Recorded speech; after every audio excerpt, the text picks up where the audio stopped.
We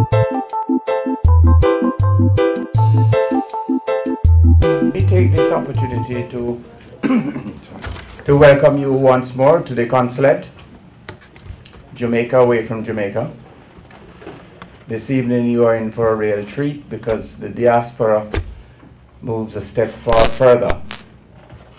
I won't tell you much about it. I'll leave that to our special guest speaker who will tell you all about that. Tonight, my first task is to introduce him to you.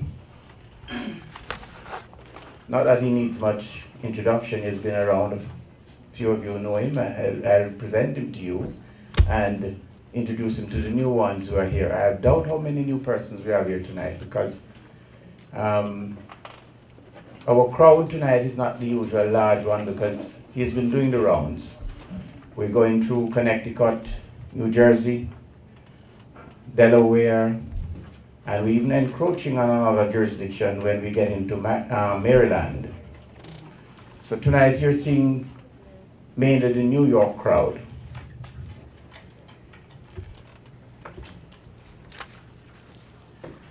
Well, everybody here, I believe, knows Joan Pinnock, Esquire. She is a practicing attorney out of New York, New Jersey too? New Jersey. And she is traveling around with this very small bandwagon. Minister promises me that it will get bigger as time goes on. And I'm sure we'll be ready for that, more so then. But let me introduce to you the Honorable Arnaldo Brown, Member of Parliament for East Central, St. Catherine, was appointed Minister of State in the Ministry of Foreign Affairs and Foreign Trade on Friday, January 6, 2012. An attorney at law by profession, the Foreign State Minister has the diaspora and foreign trade portfolios in the ministry. With a postgraduate degree in political science and international relations, State Minister Brown has tutored in the Department of Government at the University of the West Indies, Mona. He also brings to his portfolio a wealth of experience in public service.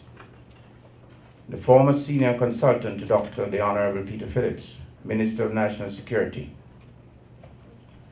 Former senior consultant, Minister of National Security, he has also senior director in the Access of Information Unit in the Office of the Cabinet. Prior to that, he was special advisor to the Minister of Development, Dr. Paul Robertson. Having been called to the bar in 2002, Minister Brown practiced law before assuming public office, and in 2007 started his own private practice, Arnaldo A. Brown and Company, attorneys at law. The State Minister has also served as Director of the National Insurance Fund Board, Chairman of the Pharmaceutical Appeals Tribunal, and was a legal consultant for the Jamaica Constabulary Force Review Panel and member of the Jamaica Justice Reform Task Force. The former head boy at Glenmuir High and University of the West Indies Guild Vice President, the Honorable State Minister, who has chosen representative politics as his vehicle for public service, was raised in Hampton Court, St. Thomas, Jamaica. State Minister Brown is an avid football fan and is married with 2 children. Please receive Minister Brown warmly in this New York journey. Thank you.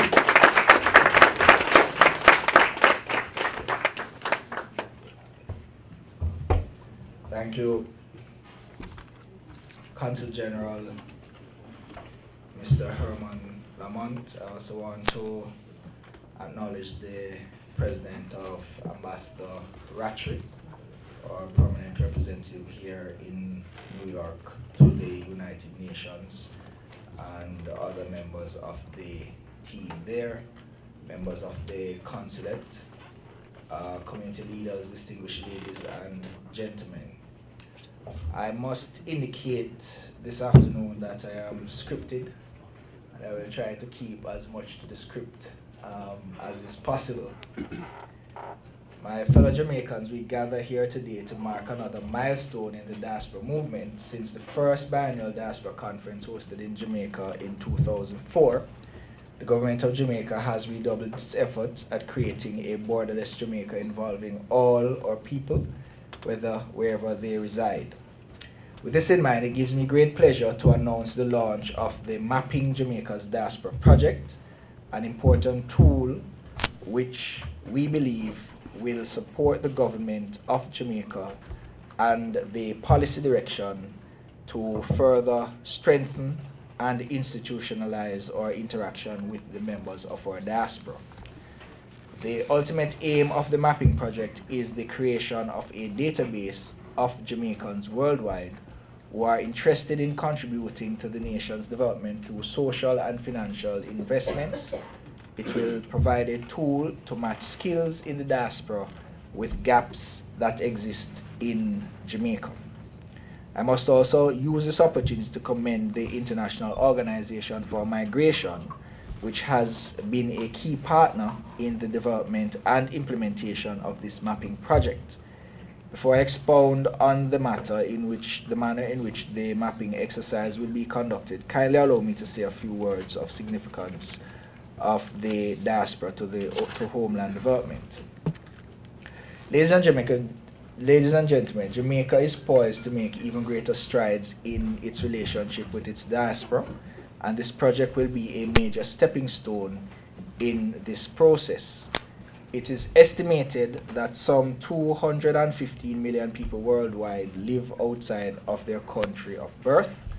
Their collective estimated remittance flows to developing countries was around US $401 billion in 2012. In the Jamaican context, the Bank of Jamaica has noted that US $16 billion was spent by Jamaicans in the diaspora during the period 2000 to 2010, and over $2 billion in 2012 and 2013. While remittances are private flows mainly for households and living expenses, it does make a great difference in poverty alleviation in Jamaica and is reflected in our GDP. This is in addition to the other charitable donations and personal gifts provided by members of the diaspora. The importance of diasporas to their homeland is internationally recognized, and this group is acknowledged as one of the most stable sources of international finance for private and investment funds globally. Governments in many countries have acknowledged these contributions and as such have sought to develop strategic relationships with the programs and policies for their diasporas. The European Union, in conjunction with the International Organization for Migration, has in fact sponsored many seminars and conferences for the benefit of the region, the most recent of which was hosted in St. Lucia. The mapping exercise, or this mapping exercise, is therefore a most timely initiative. And I'd just like to point out that in relation to the event that was held in St. Lucia, Jamaica participated in that process as a template for the rest of the region. Ladies and gentlemen, as it relates to the manner in which the exercise will be conducted, there will be an online survey with features that will ensure the collation of critical information on Jamaicans and persons of Jamaican descent in the diaspora. Through the flexibility of the survey instrument, the project is designed to identify the locations, skills, expertise, and interest of members of the global Jamaican diaspora. This structured approach will gauge their interest in the following key areas of growth, and I must indicate that these are not exhaustive areas, but are important areas. These areas are logistics, agriculture, manufacturing, information and communication technology, creative industries, energy and mining, and health and wellness tourism. With the collation of the information garnered from the survey, it is hoped that the government of Jamaica will be in a better position to identify the gaps which currently exist in the engagement of Jamaicans in the diaspora, ranging from the first to the fourth generation and also subsequent generations. And as a deviation from my script, I would just like to point out that Erwin Clare is actually in Jamaica, or, oh, he's back. I didn't even look, but good to see you.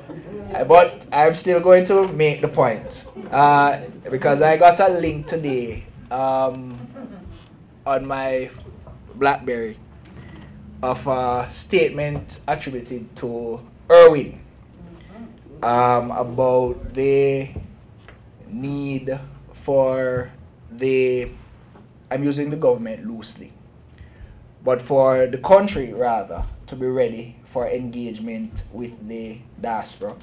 And I think he made the point that if there are opportunities available to engage members of the diaspora through employment, that they should be considered. And this mapping exercise is precisely addressing that particular issue. Because if we don't know where the skills are located, then we can't necessarily recruit the persons. And I want to make the point that this is not simply a matter of speaking for the sake of speaking. The present president of JAMPRO is a member of the Jamaican diaspora, lived in the United Kingdom for several years, and was recruited in that position. We have in Panama an honorary consul who is a second generation Jamaican. She was born in the United Kingdom, born in Birmingham. She relocated to Panama to conduct her legal practice there. And she has been appointed by the state as the honorary consul of Jamaica in Panama. So the fact is that we are mindful that there are significant numbers of Jamaicans who live outside of Jamaica and who can contribute not simply by way of the remittances that they send to their relatives in the country, but certainly who have the intellectual acumen and capacities that can assist in the growth of the country, and in fact can help to accelerate that growth. The logistic hub, to give you an example, is one such. The person who is tasked with the human capital development for that project is Dr. Pinnock, and he is in charge of the Caribbean Maritime Institute, which is now in the transition to becoming a full-fledged degree granting institution, and by that I mean it will be granted university status. And when he examines the number of opportunities that are going to arise from Jamaica becoming a logistic hub, it has significant implication for human resource. And my view is that that human resource cannot only be recruited from the local population, even though that will be a significant component of it. We have to also take into account the members of the diaspora. Why is that important? Because Jamaica, quite frankly, is not 2.7 million persons, as I've always said since I've taken this position. Jamaica is more 7 million persons.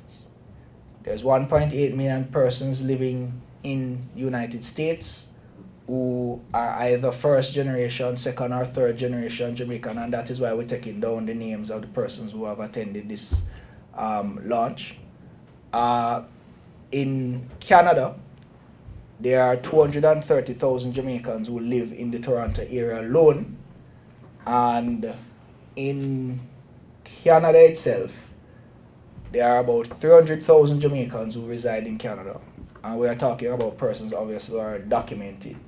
If we talk about the undocumented ones, then it's far more than that that are inside there. And let me just make it very clear that even undocumented people can take this particular survey, right? We are not concerned about their status, right? That's not the purpose of this exercise. Let me make that very clear.